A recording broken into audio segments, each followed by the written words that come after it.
Welcome back to my channel fine maths classes. So ഇന്നത്തെ ക്ലാസ്സിൽ നമ്മൾ പഠിക്കുന്നത് സെക്കൻഡ് ചാപ്റ്റർ പോളിനോമിയൽസിലെ എക്സാമ്പിൾ നമ്പർ 3 ആണ് കേട്ടോ. അപ്പോൾ എൻ്റെ ചാനൽ കാണുന്നവർ സബ്സ്ക്രൈബ് ചെയ്യാനും അതോടൊപ്പം തന്നെ ബെലൈക്കൺ ഇനേബിൾ ചെയ്യാനും മറന്നു പോകരുതേ. അപ്പോൾ നമ്മുടെ ക്വസ്റ്റ്യൻ ഇതാണ്: find the zeros of the polynomial X square minus 3 and verify the relationship between the zeros and the coefficients. അപ്പോൾ എന്താണ് നമ്മളടുത്ത് ഇവിടെ പറഞ്ഞിരിക്കുന്നത്?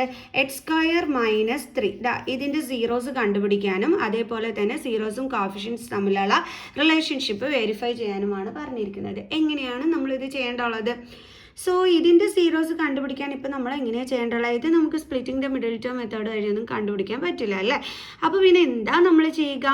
നമ്മളിവിടെ നോക്കിക്കഴിഞ്ഞ് കഴിഞ്ഞാൽ ഈ എക്സ് സ്ക്വയർ എന്ന് പറയുമ്പോൾ എന്താണ്? എക്സിൻ്റെ സ്ക്വയർ ആണ്. ഓക്കെ, മൈനസ് 3 എന്ന് പറയുമ്പോൾ എന്തിൻ്റെ സ്ക്വയർ ആണ്? നോർമലി നോക്കിക്കഴിഞ്ഞാൽ ഒരു നമ്പറിൻ്റെ സ്ക്വയർ അല്ല, പക്ഷെ നമ്മൾ പഠിച്ചിട്ടുണ്ട് √3ൻ്റെ സ്ക്വയർ ആണ് 3 എന്ന് പറയുന്നത് അല്ലേ. √3 ഇൻറ്റു √3 എത്ര ആൻസർ വരുന്നത്? √9. √9 എന്ന് വെച്ചാൽ എത്ര ആൻസർ? 3 ആണല്ലോ. അപ്പം തീർച്ചയായിട്ടും √3യുടെ സ്ക്വയർ ആണ് എന്തെന്ന് പറയുന്നത്? നമ്മുടെ 3 എന്ന് പറയുന്നത്. അപ്പോൾ നമുക്കിവിടെ 3 എന്ന് പറയുന്ന √3യുടെ സ്ക്വയർ എന്ന് എഴുതിക്കൂടെ? ഇപ്പം നിങ്ങൾ നോക്കിക്കഴിഞ്ഞാൽ ഈ ബ്രാക്കറ്റിൻ്റെ അകത്ത് എക്സിനെ നമ്മൾ എ ആയിട്ട് എടുത്തു എന്ന് വിചാരിച്ചോ. അതേപോലെ ബ്രാക്കറ്റിൻ്റെ അകത്ത് √3നെ നമ്മൾ ബി ആയിട്ട് എടുത്തു എന്ന് വിചാരിച്ചോ. അപ്പോൾ ഇതിനെ നമുക്ക് എങ്ങനെ വായിക്കാം? A square minus B square എന്ന് നമുക്ക് വായിച്ചൂടെ? അതായത് ഇത് നമ്മുടെ ഈ ഒരു ഐഡൻറ്റിറ്റി രീതിയിലാണ് കിടക്കുന്നത്, ഡൈ സ്ക്വയർ മൈനസ് ബി സ്ക്വയർ. അപ്പോൾ നമുക്ക് എന്ത് രീതിയിലോട്ട് മാറ്റാൻ പറ്റും? A plus B into A minus B ഫോമിലോട്ട് നമുക്ക് മാറ്റി എഴുതാനായിട്ട് പറ്റും. ഓക്കെ, അപ്പോൾ ഈ ഒരു ഐഡൻറ്റിറ്റി യൂസ് ചെയ്തിട്ടാണ് നമ്മളിത് ചെയ്യാൻ പോണത്. അപ്പോൾ നമുക്കതൊന്നും കൂടി ഒന്ന് എടുത്ത് എഴുതാം. എക്സ് സ്ക്വയർ മൈനസ് 3 ആണ്. അപ്പോൾ നമുക്കിത് എഴുതുമ്പം എക്സിൻ്റെ സ്ക്വയർ ആണ്. എക്സ് സ്ക്വയർ മൈനസ് 3 എന്ന് പറയുന്നത് √3ൻ്റെ സ്ക്വയർ ആണ്. അപ്പോൾ നമ്മൾ നോക്കിയപ്പോൾ ഈ ഒരു രീതിയിലാണ് കിടക്കുന്നത്. അപ്പോൾ നമ്മളിതിനെ A plus B into A minus B എന്നുള്ള രീതിയിൽ എക്സ്പാൻഡ് ചെയ്ത് എഴുതാൻ പോവുകയാണ്.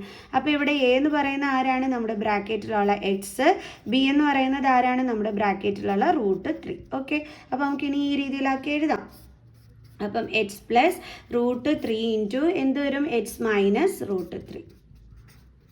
കണ്ടില്ലേ? ഇനി നമുക്ക് എന്ത് ചെയ്യാം? ഈ ഫാക്ടേഴ്സ് ഈക്വൽ ടു നമുക്ക് 0 എന്ന് എടുക്കാം. Is equal to 0. അപ്പോൾ നമുക്കിനി ഇപ്പോൾ നമുക്ക് 2 ഫാക്ടേഴ്സ് ഉണ്ട്. അപ്പോൾ നമുക്കിനി ഓരോ ഫാക്ടറും ഇസ് ഈക്വൽ ടു 0 എന്നും പറഞ്ഞ് എടുത്തൂടെ? അപ്പോൾ X plus √3 is equal to 0.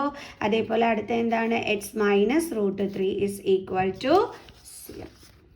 ഇനി നമുക്ക് എങ്ങനെ എഴുതാം? X is equal to 0 plus √3നെ ഇപ്പുറം കൊണ്ടുവരുമ്പോൾ മൈനസ് √3 ഇസ് ഈക്വൽ ടു നമുക്ക് എന്ത് കിട്ടും? മൈനസ് √3. ദെൻ ഇവിടെ X is equal to 0 minus √3നെ ട്രാൻസ്പോസ് ചെയ്യുമ്പോൾ പ്ലസ് √3. 0 പ്ലസ് √3 എന്താണ് ആൻസർ? √3. അപ്പോൾ നമുക്ക് കിട്ടിയ സീറോസ് എന്തൊക്കെയാണ്? Minus √3 and √3 are the zeros of the polynomial. Are the zeros of the polynomial. ഇപ്പം നമ്മളോട് സീറോസ് കണ്ടുപിടിക്കാൻ പറഞ്ഞു, നമ്മൾ സീറോസ് കണ്ടുപിടിച്ചു. ഇനി ഇത് വെരിഫൈ ചെയ്യണ്ടേ? അപ്പോൾ നമുക്ക് എന്ത് ചെയ്യാം? ആൽഫ ആൻഡ് ബീറ്റനെ നമുക്ക് സീറോസ് ഓഫ് ദി പോളിനോമിയലായിട്ട് കൺസിഡർ ചെയ്യാം. Let alpha and beta B the zeros of the polynomial. Okay,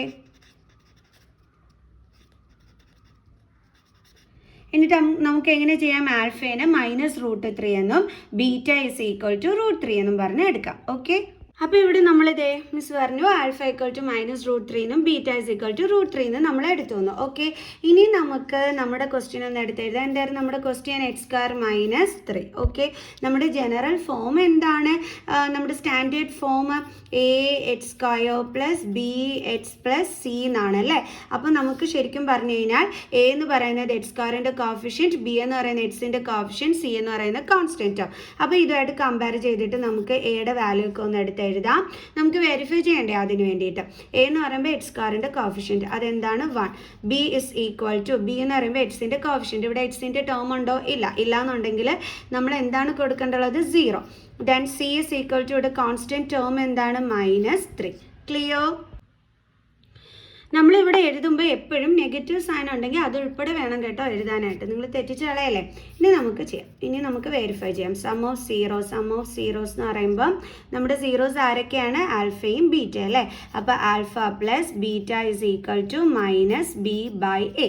അപ്പോൾ നമ്മുടെ ആൽഫ എന്ന് പറയുന്നത് എന്താണ്? മൈനസ് √3 പ്ലസ് ബീറ്റ എന്ന് പറയുന്നത് എന്താണ്? √3. Okay, minus root 3 plus root 3 is equal to minus ഇനി ബി എന്താണ് 0 ബൈ എ എന്താണ് 1. ഓക്കെ, ദെൻ മൈനസ് √3 പ്ലസ് √3 എന്താണ് 0 ആണ്, ഇസ് ഈക്വൽ ടു 0 ബൈ 1 എന്താണ് 0 ആണ്. 0യ്ക്ക് നെഗറ്റീവ് സൈനും ഇല്ല പോസിറ്റീവ് സൈനും ഇല്ല, അതുകൊണ്ട് ഇവിടെ എന്ത് തന്നെയാണ് ആൻസർ 0. അതായത് നമുക്ക് LHS ഈക്വൽ ടു RHS ആണ് കിട്ടിയത്. അപ്പോൾ നമുക്ക് പറയാം ഹെൻസ് വെരിഫൈഡ്. ക്ലിയർ? ഇനി നമുക്ക് പ്രോഡക്റ്റ് ഓഫ് സീറോസ് ചെയ്യാം. അടുത്ത എന്താണ് product of zeros. Product of zeros is equal to C by A. Product of zeros ആരൊക്കെയാണ്? നമ്മുടെ ആൽഫ ഇൻറ്റു ബീറ്റ ആണ്, ആൽഫയും ബീറ്റ ആണ് സീറോസ്. അപ്പം നമ്മൾ അതിൻ്റെ പ്രോഡക്റ്റ് എന്ന് പറയുമ്പോൾ alpha into beta is equal to C by A. ആൽഫയും ബീറ്റ എന്തൊക്കെയായിരുന്നു? മൈനസ് √3യും √3യും. ഓക്കെ, അപ്പോൾ minus √3 into √3 is equal to, ഇവിടെ സി എന്താണ് -3, എ എന്താണ് 1. അപ്പോൾ -3/1. √3 ഇൻറ്റു √3 3 ആണ്. ഇവിടെ മൈനസ് സൈൻ, ഇവിടെ plus sign, minus into plus minus is equal to -3/1 എന്താണ് -3. സോ ദേ നമുക്ക് LHS ഈക്വൽ ടു RHSന് കിട്ടി. അപ്പോൾ നമുക്ക് പറയാം വെരിഫൈഡ്, ഹെൻസ് വെരിഫൈഡ്. ക്ലിയർ? അപ്പോൾ എല്ലാവർക്കും മനസ്സിലായോ? സോ നമുക്കിനി അടുത്ത എക്സാമ്പിൾ ക്വസ്റ്റ്യനുമായിട്ട് കാണുന്നത് വരെ bye bye. We're gonna be two hearts running wild.